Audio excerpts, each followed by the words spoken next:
አንድ ነገር አንድ ጥያቄ አለኝ። እሱን ለራሳቸው ያዙት፣ ለራሳቸው ያዙት። እውነቴን ነው። እኔ እናት አለኝ፣ አባት አለኝ፣ ስንት ቤተሰብ አስተዳድራለሁ፣ ባል አለኝ፣ ስንት ልጆች አሉኝ። what do you mean እንደ ታው እንጂ ምንም እኮ የምታውቁት ነገር የለም ስለኔ። እዚህ ጋር የምታውቁት እናንተ እኔ እዚህ ጋር መጥቼ ማወራላችሁ ነው እንጂ ምን ታውቃላችሁ? እስኪ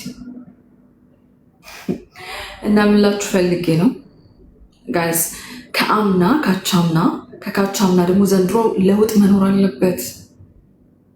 መታችሁ ዘንድሮም እየተሳደባችሁ ነው። ዘንድሮም ስድብ ላይ ናችሁ። ዋይ እናንተ እየተሳደባችሁ እኔ ቲክቶክ ጀመርኩ፣ እናንተ እየተሳደባችሁ ጌም ጀመርኩ፣ እናንተ እዚሁ እየተሳደባችሁ ጌም ብር መሸቀል ጀመርኩ፣ እናንተ እዚሁ እየተሳደባችሁ እኔ ቤት ሰራ፣ እናንተ እዚሁ እየተሳደባችሁ ህይወቴ መሰረቱ፣ እናንተ እዚሁ እየተሳደባችሁ ይሄው ጌማ እንደማቆም ነገር እያልኩ እየተሳደባችሁ ህይወቴ መስርቼ እየተሳደባችሁ ጥያችሁ እወጣለሁ። እናንተ እዚሁ ኮሜንት ላይ እየተሳደባችሁ ከዛ እዚሁ ኮሜንት ላይ ነው ጥያቸው ሄደው አዝናላችሁ። እውነት ጋይስ አካውንት ክፈቱ፣ ጌም ተጫወቱ። ላይክ እኛ የተጠቀምነውን እኛ የቀመስነውን ቅመሱ።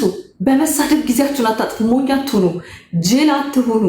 ሁሉም ሰው እኔም የማዳም ቅመም ነበርኩ። በነገራችን ላይ የማዳም ቅመሞች እንደዚህ አንደርስም እዚህ ቦታ አንደርስም ብላችሁ እንዳታስቡ። እኔም የማዳም ኩሽና ውስጥ ነበር የምሰራው። የተለየ ነገር አይደለም።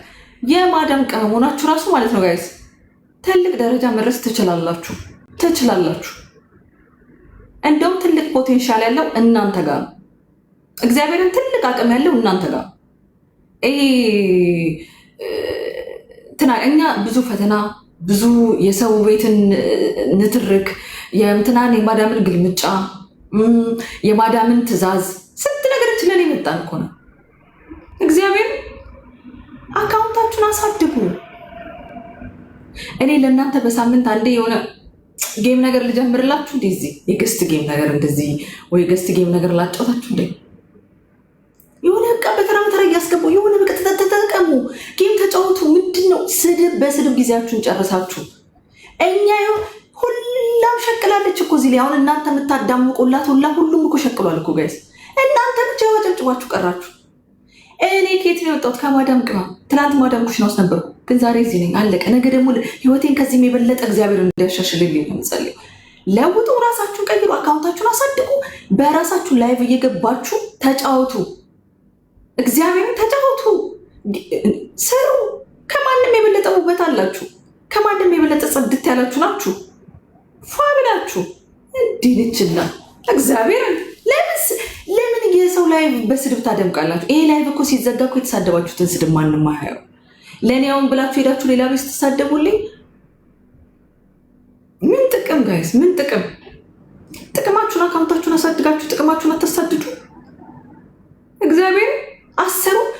በቀን ውስጥ ልንገራችሁ፣ በቀን ውስጥ ዝም ብላችሁ እንኳን የተጫወታችሁ እንደዚህ እንደቀል የኔ ፍቅር ይሄ በእንትን አሁን በአንቺ በምታወሪ በምጽፍ አንቺ ሲጀምር አይምሮሽ የተበረዘ ነው። ስለምትጠይኝ እኔ ማወራው ነገር አይገባሽም እና ውጪ። ሰው የሚጠላው ቤት መጥቶ አያሽቃብጥም። እሺ አያሽቃብጥም። እናንተ ግን ከፍታችሁ በቀን ውስጥ ራሱ ማለት ነው ልንገራችሁ፣ አሁን 3000 ድራም ብትሰሩ በወር በቀን ውስጥ እየገባችሁ እንኳን ዝም ብላችሁ 100 እና 200 300 ድራም ሰርታችሁ ትወጣላችሁ። እድላችሁ እዚህ ጋር ያለ ስንትና ስንት ሚሊዮን ህዝብ አለ። ሚሊዮን ስንትና ስንት ጊፍተር አለ። ገብታችሁ እኔ አሁን ቦታ እንለቃለን፣ እንተ ግቡና ተጫወቱ። ስንት ጌመሮች አሁን ይለቀቀዋሉ ቦታ። እናንተ ደግሞ ተራችሁ ሌላ ሳይመጣ እዚህ ጋር እያያችሁና በእንደኛ በቃ ታፕታፕ አድርጉ ምናምን ብላችሁ ስርስ ብላችሁ ዝግጥ ብላችሁ ክብራችሁ ጠብቃችሁ መጫወት ነው እንጂ ግዴታ እንትን ማለት እኮ አይደለም። እንትን ባለጌ ሆኖ ልትያቸው ነው። ይሄ ፍቅር፣ ይሄ ጣፋጭ፣ እሱን አንቺ እና የአንቺ ቤተሰቦች ናቸው የሚያደርጉት። ይሄ ጣፋጭ አሁን የጻፍሽው የእነ ቤተሰቦች አይባልም እንዲ አይባልም። አሁን አንቺ አንድ ጌመር ነሽ እንጂ አሁን አንቺ ኮሜንታተር አይደለሽም፣ ጌመር ነሽ። የጻፍሽው ራሱ ኮሜንት ያስታውቃል። ለምን ትቀኛለሽ? ለምን የምትቀኝ? እኔ እኮ እግዚአብሔር እኮ ነው ሪከርድ ያሰበረኝ። እግዚአብሔር እኮ ነው ትልቁ ቀይ ቀጠሮ ጌሜ እንደዛ ያደረገው። አንቺ ለምን ትናደጃለሽ? ያንቺንም እንደዚህ እንዲያደርግልሽ ለምን አትጸልይም? ቤቢ ላይሆን የጠረረብሽ ጌመሩ ላይ የመጣሽ እዚህ ጋር ከስራ ትሳደቢ ከማን እንዴ? ተው እንጂ። እኛ እኮ ዝም ስንል ስድብ ምንም አይጠቅምም። እግዚአብሔር እናመስግን ዝቅ እንበል ብለን ነው እንጂ እኮ ማለት ነው። እንናገር ብንል እኮ ታውቃላችሁ በደንብ መናገር እንደምንችል። ከተናገርን ደግሞ ማቆሚያ የለንም። ማቆሚያ የለንም። ከተናገርን በቻሌንጅ ነው ንግግሩን የምናስጀምረው። ወላ ማለት ነው በቻሌንጅ ይሄ ንግግር እንደዚህ ቫይራል ይወጣለት እንደዚህ ብር ይሰጠዋል ተብሎ ማለት እንደዛ ነው የምናስጀምረው። ግን ይቅር ምንም አይጠቅም ጥቅም የለውም ጋይስ ብለን ነው። ጥቅም የለውም ዋጋ የለውም። ሰው ጸጥ ሲል አሁን አንዳንዴ ሰው ጸጥ ሲል የፈራችሁ ኦር ደግሞ የተፈራችሁ ይመስላችሁ ሰዎች አላችሁ። ፍራቻ አይደለም ጋይስ፣ ይሄ ያፈጠረኝን ማክበር እንጂ ፍጡራንን መፍራት አይደለም። ፍጡራን እኔ ፊት ላይክ እግዚአብሔር ምስክሬ ነው የምላችሁ። እግዚአብሔር ምስክሬ ማንም ከማንም አይበልጥም፣ ማንም ከማንም አያንስም። እናንተም ጭምር ነው የምላችሁ ኮሜንታተሮች፣ እናንተም እንደኛ መሆን የማትችሉበት ምንም አይነት ምክንያት የለም። ምንም አይነት ምክንያት የለም።